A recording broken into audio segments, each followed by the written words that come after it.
Smith. I'm moderating this conversation in the Extra Film Comment, and I'd just like to congratulate you, as this audience just did, on an extraordinary feat of cinema. I'll start out with a few questions to kind of get the ball rolling, and then our audience will have questions for you. And I guess we used, with the advent of CGI in the last 15, 20 years, I think that we've become used to the idea that anything is possible with CGI.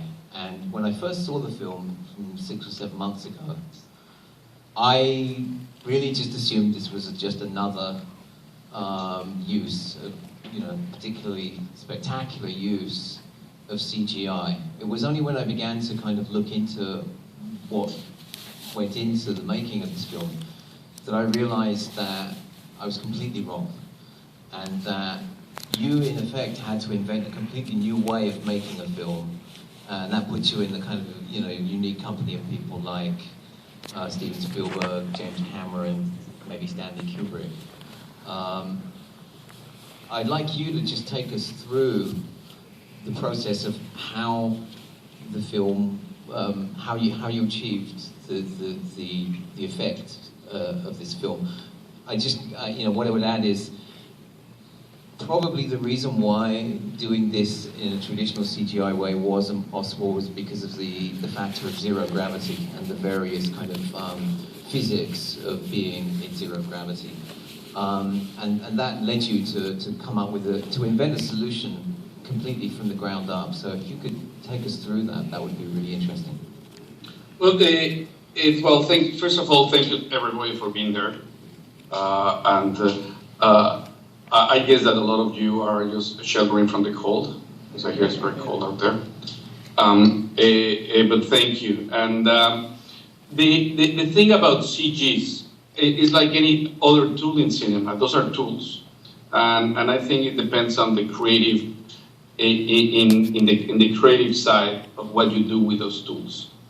When I wrote with Alfonso Cuarón, who's my son and my co-writer, the screenplay, I thought it was going to be a very small movie, a tiny movie. Actually, when I sent the screenplay to Chivo, that's Emmanuel Lubezki, the director of photography, I told Chivo that this was a small movie, that it was just an intimate story of a woman dealing with her grief, and that we would be able to do it we were going to be able to do it in a year or so with some visual effects. At that time, I was just pretty much more the writer thinking, not necessarily the director. And once that we start trying to ground what we were trying to do with conventional tools, it proved that those tools were not going to work. And that was the point of the part to start trying to figure out how to make the movie happen, how to make the movie work, but always from the standpoint of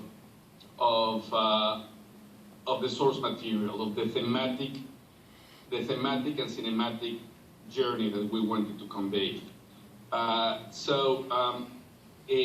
It was that thematic and cinematic that was dictating all the time the technological process. I'm not a technological person. Actually, I had my first computer 5 years ago, and I barely know how to send my emails, and I can Google to look for a movie theater, but that's as far as I go with technology. But then you just surround yourself with people that actually know. And I'm not a technological person, but I have a movie common sense. I understand the principles of cinema. And then if I'm working with Tim Weber, I start working with Tim Weber, who's the visual effects supervisor, and Chivo, trying to figure out the best way of doing this. We tried different routes, and it was a process of trial and error.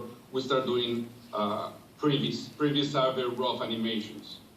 And those rough animations, usually in a conventional movie, are used just as a guide, as a moving storyboard. What starts happening in this film is that soon became clear that those animations were going to dictate and program what was going to happen on the set, meaning the camera positions and the lights. And it started to be this search of trying to figure out how to make that possible. Chris DeFaria, the visual effects executive of Warner Brothers, insisted that he had done that before in an ambitious film called Cats and Dogs. And in that film, he said that he put one person in an office chair, and there was a dude with running around with a light, and that we could achieve this that way. So we did a test, and it looked just like somebody in an office chair with a dude running around with a light. So it sucked, but the principle was the right principle. Don't move, trying to move as little as possible the actor, and move the universe around the actor. That, by the way, actors love this thing of having the universe moving around them. So that was the point of the project. Now the problem was how to move the lights at that rate, how to move the cameras at that rate, and interfere as little as possible with performance. Because something was happening also with conventional rigs and technologies is that gravity was ever present in the body. So if you hang one actor, you can see immediately the strain in their face or the blood rushing, and you could see the uncomfortableness to perform. So we wanted to try to keep the body relaxed, because in microgravity, you can be up or down, and there's no rush of blood into your head. You know, it's everything works normally in that sense, and actually it's more relaxed. So we have to keep our characters most of the time in a vertical position, and move everything around them.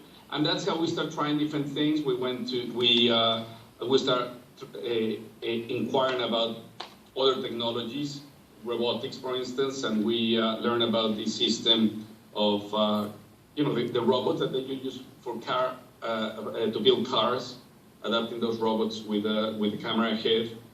And Chivo was in a Peter Gabriel concert, and he starts seeing the work of the effect of the LED lights on stage, but the effect of those lights on the public, in the audience. And it's when he got this idea of combining the robots with the LED lights. And so, well, then it was about developing that technology. But it was always from the standpoint of the emotional, the thematic, and something that Chivo and I, we believe firmly, that is the cinematic language. Well, what would you say was the proportion of time spent on the pre-production and the pre-visualization? The actual production, the shooting with the actors, and the post-production, what could you kind of give us a percentage? Yeah, it was 2.5 years to develop the technology, and develop technology, trying to sort out the technology while we were doing previs. So that took 2.5 years. Then we shot, and it was other 2 years to complete the film. And because of the complication of the pipeline of this technology, we have to split the shoot in 2 different summers. So we shot like 11 weeks or so in one summer, and we went back the following summer to shoot another couple of weeks.